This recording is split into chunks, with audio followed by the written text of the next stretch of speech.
Well, as you know, everybody was amazed to find a flower growing in Frostbite Falls, Minnesota, including the town's leading citizens, Rocky and Bullwinkle. The temperature must be rising. It certainly was. Mercury was shooting out of the tops of thermometers all over town. The reason, of course, was that no thermometer in Frostbite Falls was built to register more than 20 degrees above zero. Well, dagnabbit, we never had a heat wave before. Then, when Rocky and Bullwinkle tried to find out about the weather, they were picked up by a sinister figure and taken to a federal office so secret its name wasn't even on the door. But once inside, it was Old Home Week. For the head of the agency was none other than Captain Peter Wrongway Peachfuzz. Never mind, operator. I found them. Operator. You had the phone backwards, Captain. Well, that's no reason for her to be rude. Captain, why are we here? Why are any of us here? Huh? Our lives are but sparks, flickering against eternity. Captain! Mere whispers in the hurricane of time. But why are we here in this office? Oh, that's different. And why is the weather changing? That I know. Then why didn't you tell us? It's not in my script, but here's the man who can explain it. And the good captain flung open a nearby door. That's the janitor's closet, Captain. This must be the door. That's the janitor. So it is. Well, I've run out of doors. Maybe that wasn't the janitor, Bullwinkle. Hey, are you the janitor? No, I'm the professor. So you are. Boys, this is Professor Werner von Beige. Isn't that Von Brown? Von Beige. This one bleached out a little. Well, I can't make head or tail of this.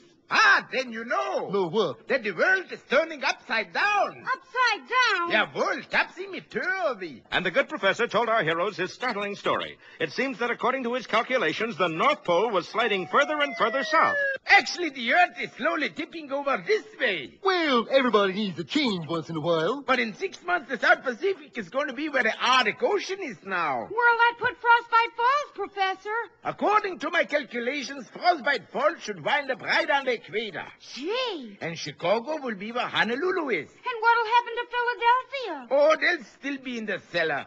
Nice to know some things won't change. But we don't want to live on the equator. How come? It's just going to ruin the ice hockey season. Hey, that's right. We gotta break this thing up. But how? Well, I figure if we can find a new North Pole and melt the ice there, the world may straighten out. Good idea. Where is the new North Pole? It's due west of here, in the Pacific Ocean. Well, then let's go. And so a few days later, our heroes were preparing to take off for the West Pole. You got the stuff to melt the ice, Bullwinkle? There it is, Rock. 2,000 heating pads, 100 pounds of salt, 500 incendiary bombs, and 400 pictures of Gina Lollapalooza. Well, some ought to work. And something did. The captain turned a switch to reverse jet, and the huge plane began to lumber down the field backwards. Looks like a rough trip ahead of us, Bullwinkle. Looks like a rougher one behind us. Then as the plane began to rise slowly, tail first, a small figure waved goodbye from the runway below. Bye-bye. Sure nice of him to come see us off, wasn't it? Who? Professor Von Beige. Professor Von Beige.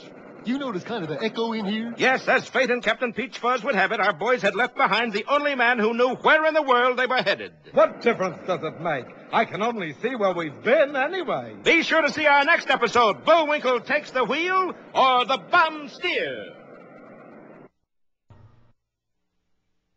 Well, last time our boys were preparing to leave for that long trip to the West Pole, but with Captain Peter Peachfuzz at the wheel, they found themselves taking off backwards. Not only that, but they left Professor Von Beige standing on the runway, and he was the only man who knew where they were going. And I'll tell you something, Junior, it wasn't that way. Bullwinkle, we gotta get Captain Peachfuzz straightened out. Impossible. Well, we gotta try. By this time, even the confused captain had figured out that something was wrong.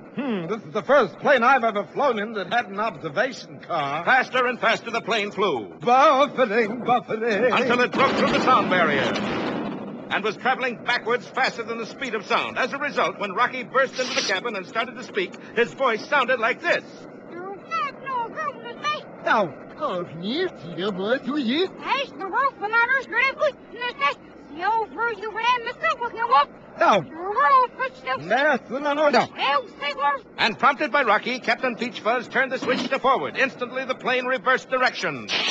But everything inside it kept going the other way, including our friends. That didn't work out exactly as I planned. Fortunately, among the things that were falling with our friends were a number of parachutes, and in a few minutes they were all floating safely down, except Captain Peachfuzz. Naturally. Below them, Professor Von Beige was trudging sadly back to town when suddenly... Hey, Professor, it's us. Oh, you've come back for me. How nice.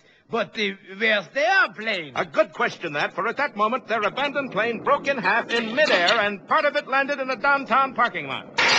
Now, there's something you don't see every day, Chauncey. What's that, Edgar? Half an airplane just landed in the parking lot. Oh, I don't know, Edgar. T'other half ought to be here soon. Wonder how come that half landed later, Chauncey. That's the tourist section. True. Back at the airport, our friends were readying another plane. Boy, it's sure lucky for us this is a fantasy show. How come? If this was for real, this plane would have cost a fortune. Well, this time with an experienced flyer at the controls, Rocket G, Squirrel himself. the plane zoomed skyward and started on its long journey. Could you make that a short journey? How come? I forgot the sandwiches. But, Bullwinkle, it is a long journey. Well, couldn't we do like they do in the movies? You know where you see the hands on the clock spinning, and the leaves dropping off the calendar, and the seasons changing, and the first thing you know... Bullwinkle, you got a long white beard. Must have gone too far.